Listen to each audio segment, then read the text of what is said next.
இக்கதை நடக்கும் இடம் ஓர் அழகான பனிப்பிரதேசம். இந்த பனிப்பிரதேசத்தில் பல உயிரினங்கள் சந்தோஷமாக வாழ்ந்து வருகின்றன. அதில் ஒரு பனிக்கரடியும் ஒரு பெண்குயினும் நண்பர்களாக உள்ளனர். இந்த இருவரும் தினமும் மாலை வேளையில் விளையாடுவதை வாடிக்கையாக கொண்டுள்ளனர். அவர்கள் தங்கள் விளையாடும் இடத்திற்கு சென்று அங்கே இருக்கும் பனியில் பந்தாக உருட்டி ஒருவர் மீது ஒருவர் எறிந்து விளையாடுவார்கள். சிறிது நேரம் கழித்து அங்கிருக்கும் பனியில் சறுக்கி விளையாடுவார்கள். இவ்வாறு சந்தோஷமாக தங்கள் விளையாட்டு நேரத்தை கழித்து வருவார்கள். இருவரும் விளையாட்டு முடித்த பின்பு அருகே உள்ள இடத்தில் சிறிய தண்ணீரில் மீன்கள் இருக்கு. அங்கே சென்று அந்த மீனை பிடித்து உண்பதை வழக்கமாக கொண்டனர். இவ்வாறு தினமும் இந்த இரண்டு நண்பர்களும் சந்தோஷமாக நேரத்தை கழிப்பார்கள். இதே போல் ஒரு நாள் அவர்கள் விளையாடிவிட்டு திரும்ப செல்லும் பொழுது அவர்கள் அந்த இடத்திற்கு சென்று மீனை சாப்பிட சென்றார்கள். அப்பொழுது புதிதாக ஒரு இடத்தை அந்த பனிக்கரடி கண்டது. அந்த இடம் என்னவென்றால், அந்த ஆற்றின் சிறு பகுதியில் அந்த மீனை சாப்பிடுவார்கள் அல்லவா, அங்கிருந்து ஒரு சிறிய பாதை சென்றது. அந்த பாதை முடிந்த பின்பு அங்கிருக்கும் தண்ணீரில் பல மீன்கள் துள்ளி குளித்தன. இதை கண்ட அந்த பனிக்கரடி, ஆஹா, அங்கே நிறைய மீன்கள் இருக்கின்றனவே, அங்கே சென்று ஏன் சாப்பிடக்கூடாது என்னும் யோசனையை இந்த பெண் குயினிடம் கூறியது. அந்த பெண் குயின் இதை கேட்டவுடன், ஐயோ, அந்த இடத்திற்கு செல்லவே கூடாது, ஏனென்றால் என் கூட்டத்தில் உள்ள அனைவரும் அதையே என்னிடம் கூறினார்கள். அருகில் உள்ள இந்த சிறிய குட்டையில் இருக்கும் மீன்களை சாப்பிடலாம், அங்கே தூரமாக இருக்கும் இடத்திற்கு எக்காரணத்தை கொண்டும் நான் செல்லக்கூடாது என்று என்னிடம் அறிவுரை கூறினார்கள். அதைத்தான் நானும் உன்னிடம் கூறுகிறேன். நாம் அங்கே செல்லக்கூடாது, நாம் தினமும் இங்கே தானே சாப்பிடுவோம், இங்கேயே சாப்பிட்டு செல்வோம் என்று அந்த பெண் குயின் பனிக்கரடியிடம் கூறியது. ஆனால் அந்த பனிக்கரடி தனக்கு இருந்த மிகுந்த ஆசையினால், இல்லை இல்லை, நான் இன்று அங்கே சென்று அந்த மீனை பிடித்து சாப்பிடப் போகிறேன் என்று அங்கே சென்றது. ஆனால் அந்த பெண் குயின் பனிக்கரடியுடன் செல்லவில்லை. பனிக்கரடி மட்டுமே தனியாக சென்றது.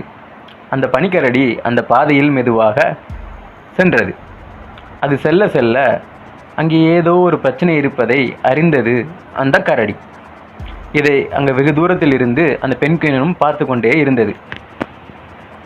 அந்த கரடி நடக்க நடக்க அந்த பாதை மெதுவாக விரிசல் அடைந்தது. கொஞ்ச நேரத்தில் அந்த பாதை பிளவுண்டது. அப்போதுதான் அந்த கரடிக்கே புரிந்தது, தான் செல்வது பாதையல்ல, மிகுந்த குளிரினால் உருவான ஒரு பனிக்கட்டி என்று. அந்த பனிக்கட்டி உடைந்து அந்த கரடி தண்ணீருக்குள் விழுந்தது. தண்ணீருக்குள் விழுந்த கரடியினால் அங்கிருந்து நீந்தவே முடியவில்லை. அந்த குளிர் மிகவும் அதிகமாக இருந்தது. தண்ணீருக்குள் போராடி கொண்டிருந்த கரடியை பார்த்த பெண் குயின் மிகவும் பயமடைந்து என்ன செய்வது என்று திகைத்து நின்றது. அப்பொழுது தண்ணீருக்குள் இருந்த ஒரு நீர் நாய் இந்த கரடி தத்தளிப்பதை கண்டு வேகமாக அங்கு சென்றது.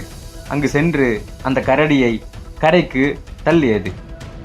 கரைக்கு தள்ளப்பட்ட அந்த கரடி அந்த கரையை அடைந்தது.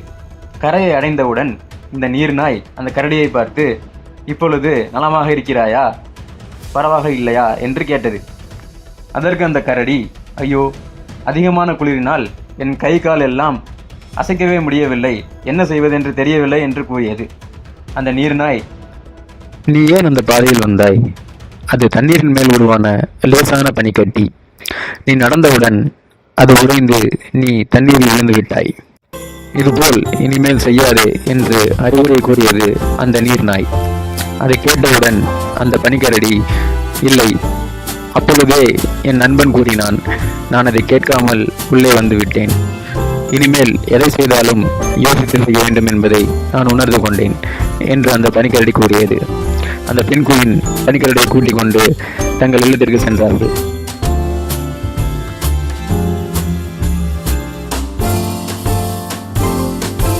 விவேகி ஆபத்தைக் கண்டு மறைந்து கொள்ளுகிறான். பேதைகளோ நெடுகப் போய்த் தண்டிக்கப்படுகிறார்கள்.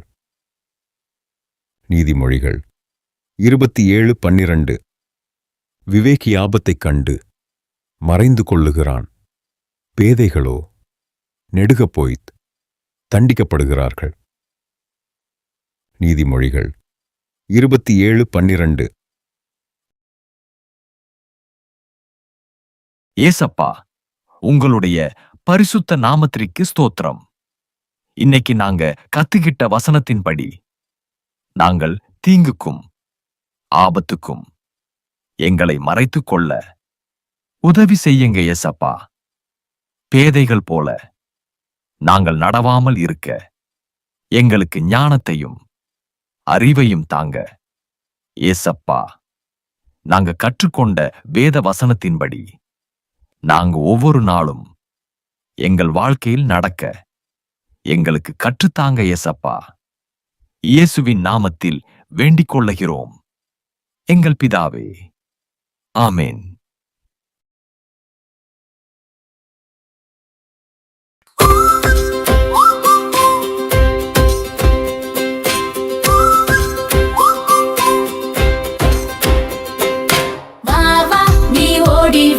கற்றுக்கொள்ள நீயும் வா, ஞானத்தை கற்றுக்கொள்வோம், புத்தியை கற்றுக்கொள்வோம், அறிவை தேடிக்கொள்வோம், வாழ்க்கையில் உயர்வோம்.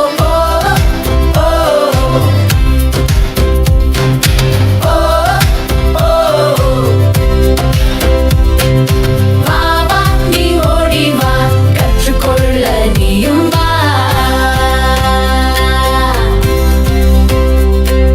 ஆபத்தை கண்டால் மறைந்து கொள்ளுவோம், ஞானி என்று எண்ண மாட்டோம், கர்த்தருக்கு பயந்திடுவோம், தீமையை விட்டு விலகிடுவோம்.